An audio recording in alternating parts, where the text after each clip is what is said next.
I am so excited about the Imola GP this weekend, and you should be too. I have my reasons for it. Yes, McLaren won the last race week in Miami, but there are many other reasons, including multiple rumors regarding in the driver market or certain hirings that have been going around, few new tech that have been introduced or have been talked about in the recent 2 weeks or something, and not to forget the multiple upgrades that most of the teams will be getting in Imola.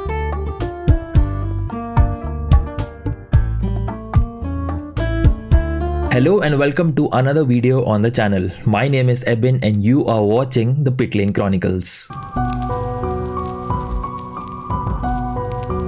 Before getting on to the Imola Grand Prix preview, a couple of updates from the world of Formula 1. McLaren has actually come up with a new livery for the Monaco weekend. The last race weekend at Miami was actually the 30th death anniversary of the late legendary McLaren driver Ayrton Senna. And as a tribute to Senna, McLaren has officially launched a new livery and clothing range just for the Imola Grand Prix, where Ayrton Senna actually lost his life. The livery will be in full show primarily at Monaco, but it could actually be displayed this weekend at Imola as well. I mean, just look at that, guys. That's so sexy. Next, we move on to Ferrari, who just can't stop making news every week.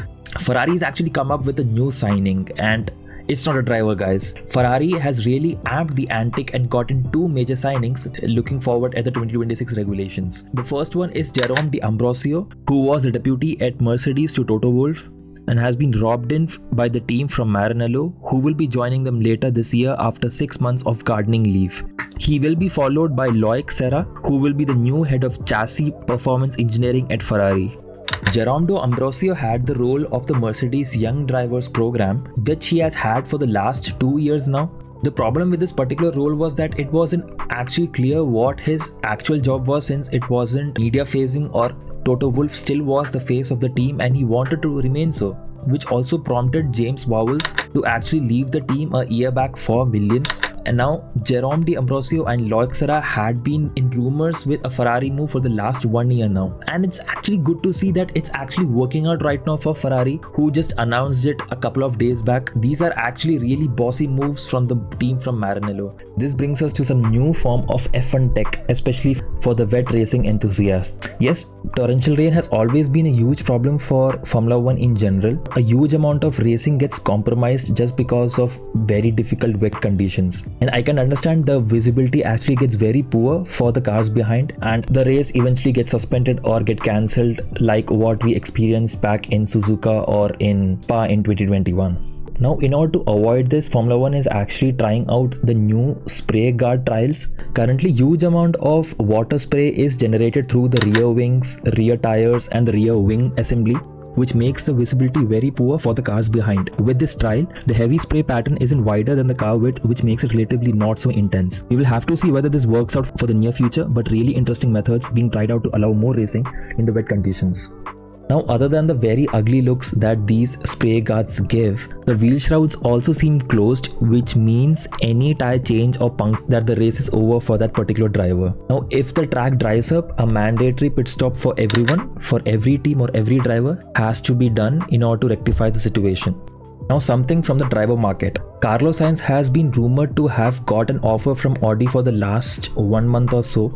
Now, he has got an ultimatum to respond to the Audi offer before the Monaco GP, which is actually a week away. Now, with Nico Hülkenberg secured, Audi is probably looking at another experienced driver, but then who is probably at the top of his game currently, and Carlos Sainz seems to be bright option among them. With Nico Hülkenberg secured, it could be understood that why they actually don't want to go for a very young driver but an experienced one who is probably at the top of the game, and Carlos Sainz is right now, I would say, at the very top of that list. This particular offer could actually be a make or break for Carlos Sainz for his Formula 1 career. Now, his time with Ferrari is almost done. He would want to cement his place somewhere at the top, and you never know with the new regulations coming in Audi could actually be in the driving seat since they have already started with the developments way ahead. They also have Andrea Seidel as their team principal, who has already had the experience of working with Carlos Sainz when he was also the team principal there at McLaren. Not just Carlos Sainz, there are like other names like Liam Lawson or Daniel Ricciardo or even Mick Schumacher being thrown around for the Audi seat. Now, Mick Schumacher actually seems improbable to me since the German quota of it has already been covered with Nico Hülkenberg. Now, coming back to the Imola Grand Prix weekend in general, the track has certainly changed in the last 2 years. We will now do a quick roundabout of the track, and I will try to explain certain small changes that have been made to the track in comparison to what we saw earlier in 2022. The Imola circuit is also known as Autodromo Enzo E. Dino Ferrari. It's one of the legendary tracks of the Formula 1 calendar. It's a 4.9 kilometers long and features 19 turns. The lap begins with a short straight leading to the Variante Tamburello, a tight left-right chicane named after the Tamburello corner it replays. After Tamburello, there's a short straight leading into the fast-sweeping curve Villeneuve. Then comes the Torsa hairpin followed by a short straight leading into the Piratella, a challenging high-speed left-hand corner. It's interesting to note that at turn 9 Piratella, the asphalt runoff area has been removed, which is somewhat similar to what the track looked like back in the early 2000s. After Piratella, drivers face uphill section towards Acqua Minerali chicane, a left-right chicane leading onto a short straight. It can be noticed that the asphalt runoff area has been reduced at the Acqua Minerali as well. Next is the Variante Alta, a double right-left chicane. Then it's down the hill through the Piratella curves and into the Variante Bassa, another chicane that precedes the final 2 corners. The penultimate corner is fast left-hander Rivazza, leading onto the start-finish straight. The lap concludes with the Traguardo chicane named after the Italian word for finish line. Not just the track, but then most of the teams are getting upgrades for Imola this year. Ferrari are getting a major share of their upgrades, and would be interesting to see how they respond to the upgrades that McLaren introduced in Miami. The engineers at Ferrari aren't expecting a straight jump to dethrone Max, but it will be very competitive if the drivers can maximize the output out of these upgrades. Same goes for Mercedes, who had a very below par Miami GP, even though Lewis with Mercedes actually got a podium in the sprint. The W15 has been incredibly inconsistent this year, with the speeds fluctuating every session and weekend. Haas and Aston Martin are also getting their set of upgrades, which could be crucial for the entire leaderboard, and Aston Martin currently has to focus more on what's behind them than what's ahead of them.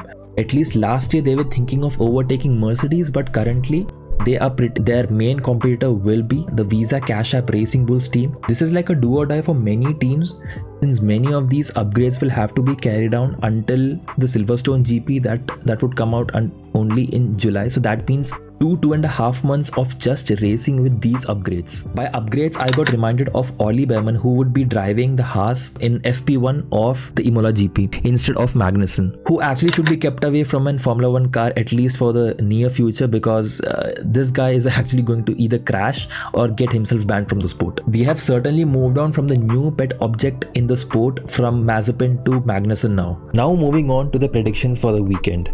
My winner for the Emilio Romagna Imola Grand Prix will be Charles Leclerc. Yep, I'm going with the Ferrari since they are coming with really great upgrades. As per experts, these new updates could actually give them an upgrade of close to 0.3 seconds, that is 3/10 of a second, and they currently are close to like 4/10 behind Verstappen. And with these upgrades and along with Charles Leclerc's talent, I think this could be a much more closer one. The difference between the first, second and the third won't be that huge in comparison to previous races. For me, the second position would go to, call it my McLaren bias, it would go to Lando Norris, who is going into this weekend with huge amount of confidence after that first victory at Miami. It can also be said that their previous upgrades actually worked, and the gap between the McLaren and the Red Bull actually got reduced, and they actually were the best car last weekend if you just exclude the raw talent of Max Verstappen. And then the third would actually go for Max Verstappen now. But then you never know. We eventually would be getting the Dutch national anthem on Sunday. The Red Bull are also coming up with their own set of upgrades. But then it's not so clear what it actually will be, since they have kept it very close to their chest in comparison to the Ferraris, who have just let the entire world know about their upgrades. Carlos Sainz would take the 4th position, but then I won't be surprised if both the Ferraris end up on the podium. But then you know what, for the time being I would still stick with Carlos Sainz at 4th and Oscar Piastri at 5th. So that would be my prediction for this race weekend, and I hope we get to hear the Italian national anthem, because it is just the best national anthem in the world. What are your predictions for this weekend? Write down in the comments below. Do drop a like, share and subscribe to the channel. See you all for the review video. Ciao.